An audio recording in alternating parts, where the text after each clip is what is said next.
My mother had a saying, "Kamala, you may be the first to do many things, but make sure you're not the last." These days, children can text on their cell phone all night long, and no one else is seeing that phone. You don't know who is calling that child. I was raised to be an independent woman, not the victim of anything. Here's the thing. Every office I've run for, I was the first to win. First person of color. First woman of color. Every time.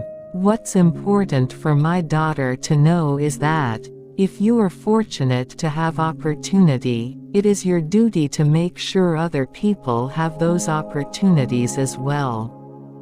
I understood that with the swipe of my pen as a prosecutor, I would have the decision in my pen to make a decision about someone's life. In this great country, we celebrate success. We don't want to penalize those who have done well. I believe you've got to do your due diligence. I was born realizing the flaws in the criminal justice system. You have to see and smell and feel the circumstances of people to really understand them. To be smart on crime, we should not be in a position of constantly reacting to crime after it happens. We should be looking at preventing crime before it happens. We don't have to let extremists define us.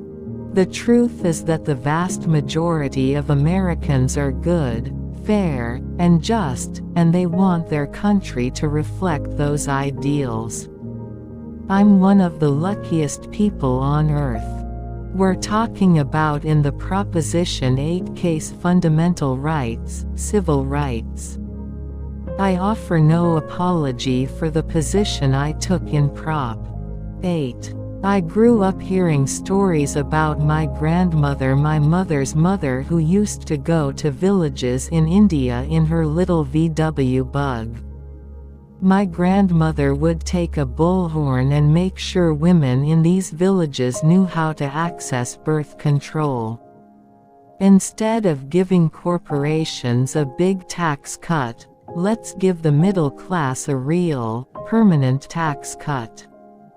Everybody will make mistakes, and for some that mistake will rise to the level of being a crime. As a member of the Senate Intelligence Committee, I know that the men and women of our intelligence community put their lives on the line every day, and they do very dangerous work to keep our country safe. I do not believe that government should be in the business of telling women what they should do with their bodies. To change criminal justice policy in any meaningful way means to propose changing a very long-standing system. It's not realistic to think you can do it overnight. So many people trip in front of them because they're looking over there or up ahead. Running for office is similar to being a trial lawyer in a very long trial. It requires adrenaline and stamina, it requires being in shape mentally and emotionally. It's a marathon. I often advocate that we look at many sides of an issue, walk in someone else's shoes, and identify and reject false choices. My mother was and will always remain my greatest hero.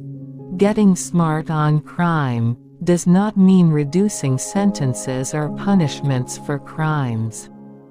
I strongly believe that for serious and violent criminals, we must absolutely hold them accountable for their crimes and send them to prison.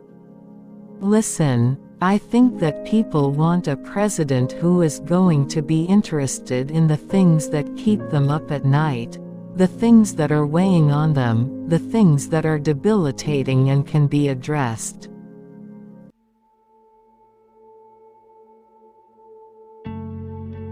Kamala Devi Harris was born in Oakland, California, on October 20, 1964. Her mother, Shyamala Gopalan, was a Tamil Indian biologist, whose work on the progesterone receptor gene stimulated advances in breast cancer research. She came to the United States from India in 1958. As a 19-year-old graduate student in nutrition and endocrinology at the University of California, Berkeley, and received her Ph.D. in 1964. Kamala Harris' Jamaican-American father, Donald J. Harris, is of African and Irish ancestry.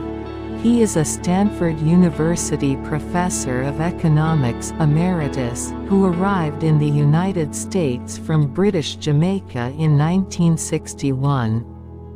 For graduate study at UC Berkeley, receiving a Ph.D. in economics in 1966. Donald Harris met his future wife Shyamala Gopalan at a college club for African American students. Though Indian, Gopalan was allowed to join. Kamala Devi Harris is an American politician and attorney who is the 49th and current Vice President of the United States. She is the first female vice president and the highest-ranking female official in U.S. history, as well as the first African American and first Asian American vice president. A member of the Democratic Party, she previously served as the Attorney General (AG) of California from 2011 to 2017 and as a U.S. Senator representing California from 2017 to 2021. Harris graduated from Howard University and the University of California, Hastings College of the Law.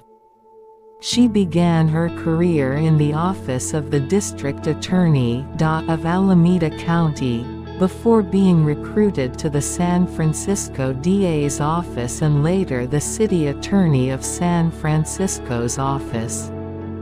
In 2003, she was elected DA of San Francisco. She was elected AG of California in 2010 and re-elected in 2014. Harris served as the junior U.S. Senator from California from 2017 to 2021. She defeated Loretta Sanchez in the 2016 Senate election to become the second African American woman and the first South Asian American to serve in the U.S. Senate. As a senator, she advocated for healthcare reform, federal descheduling of cannabis, a path to citizenship for undocumented immigrants, the DREAM Act, a ban on assault weapons, and progressive tax reform.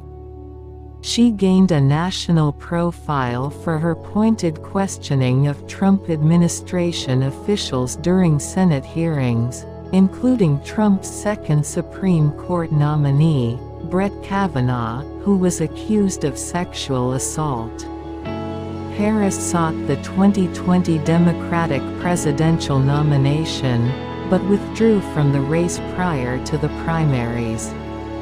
She was selected by Joe Biden to be his running mate, and their ticket went on to defeat the incumbent president and vice president, Donald Trump and Mike Pence, in the 2020 election. Harris and Biden were inaugurated on January 20, 2021.